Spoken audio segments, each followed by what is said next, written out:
ایک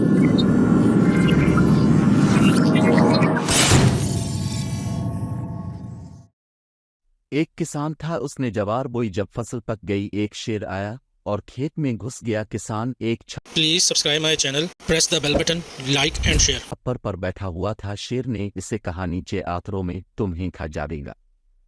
کسان نے کہا کہ الف بھی تو میں دابلا پتلا ہوں، میں ذرا کھا پی کر موٹا ہو جاوے تو مجھے کھا لینا۔ شیر روزانہ آتا اور کہتا میں تمہیں کھا جاؤں گا۔ کسان اس کے خوف سے لاغر ہوتا گیا۔ اس کی بیوی بڑیے اس سے دریافت کیا کہ خوب کھا پی لیتے ہو مگر دبلے ہوتے جا رہے۔ کسان نے کہا کہ ایک شیر روزانہ آتا ہے، مجھے ڈراتا ہے کہ میں تمہیں کھا جاوے گا، میں اس لیے دبلا ہو رہا ہوں۔ کسی نہ کسی دن شیر مجھے کھا ہی جائے گا۔ بیوی نے پوچھا شیر کس وقت آتا ہے؟ کسان نے کہا دوپہر کو۔ پھر اس کی بیوی نے مردانہ کپڑے پہنے گھوڑے پر سوار ہوئی، ہتھیار بھی الفاٹے لے جوار کے کھیت میں آئی۔ اس نے دیکھا کہ شیر اس چھپرو کے نیچے کھڑا ہے۔ بیوی نے آواز لگائی اے کسان۔ کسان نے کہا جی مالک۔ بیوی نے کہا بادشاہ نکل ہے شیروں کے شکار کے لیے، تم نے آس پاس شیر کے پاوے کے نشانون دیکھے ہیں پچھلے سال کے آئس سے بھی پہلے کے؟ کسان نے شیر سے پوچھا اب بتاؤ کیا کروں تمہارے بارے میں، بتاوے یا نہ بتاوے؟ شیر نے کہا ہاں یہ بادشاہ کا وزیر ہے۔ شیر نے کہا اب مجھے ضرور بے گا یہاں سے۔ کسان نے کہا تم چپ رہو، میں چادر تمہارے اوپر ڈال دیتا ہوں۔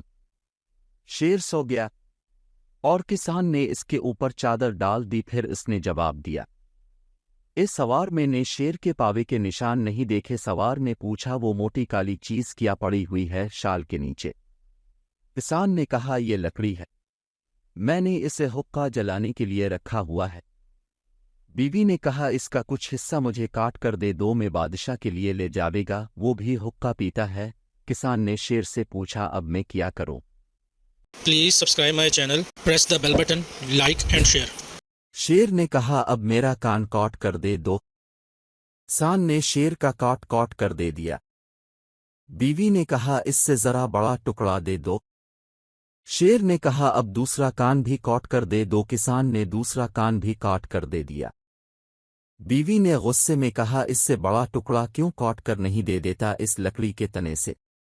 پھر شیر نے کہا اب میری دال میم کاٹ کر دی دو، دم بھی کاٹ کر دے دی۔ بیوی نے کہا تم تھوڑا سا کاٹتے ہو، تم چھوڑو میں خود کاٹ لوں گا۔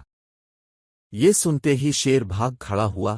سامنے سے ایک گیدڑ آیا، اس نے شیر سے پوچھا تمہارے کان بھی کٹے ہوئے ہیں اور دم بھی خون بہ رہا ہے اور تم بھاگ رہے ہو، یہ تمہیں کیا ہو گیا ہے؟ شیر نے کہا کہ بادشاہ کی فوج نے مجھ پر حملہ کر دیا ہے، میرے کان کاٹ دیے ہیں اور دم بھی کاٹ لی ہے، بس خدا نے میری جان بچائی ہے۔ گیدڑ نے کہا اے بزدل، تجھ کو ایک عورت نے ڈرایا ہے، نہ بادشاہ ہے نہ فوج ہے، ایک عورت نے تمہارے کان بھی کاٹ ڈالے اور دم بھی۔ شیر نے کہا میں نے اپنی آنکھوں سے فوج اور وزیر دیکھا ہے۔ گیدڑ نے کہا یہ عورت تھی، میں تمہیں دکھا دوں؟ شیر نے کہا تمہارے ساتھ چلتا ہو نون غنا، ایک رسی تم اپنے گلے میں ڈالو اور اس کا ایک سرا میرے گلے میں بھی۔ پھر گیدڑ نے رسی اپنے گلے میں اور شیر کے بھی گلے میں ڈالی اور دونوں ساتھ ساتھ چلے۔ سوار نے دیکھا کہ شیر کو گیدڑ کھینچتا ہوا لا رہا ہے۔ اس نے گیدڑ سے پوچھا کہ تم نے بادشاہ سے وعدہ کیا تھا کہ میں 14 شیر تمہارے پاس لاؤں گا، اب صرف ایک لے کر آئے ہو، وہ بھی کان کٹا۔ یہ سنتے ہی شیر بھاگ کھڑا ہوا اور گٹ کو گھسٹتا چلا گیا۔ گیدڑ کا سر تن سے جدا ہوگا، ٹانگیں بھی ٹوٹ گئیں اور مر گیا۔ شیر اپنے کٹے ہوئے کان اور دم کے بغیر بھاگا۔ کسان اور اس کی بیوی جوار کے کھیت میں خوشی خوشی رہنے لگے۔ Please subscribe my channel, press the bell button, like and share. Thank you for watching.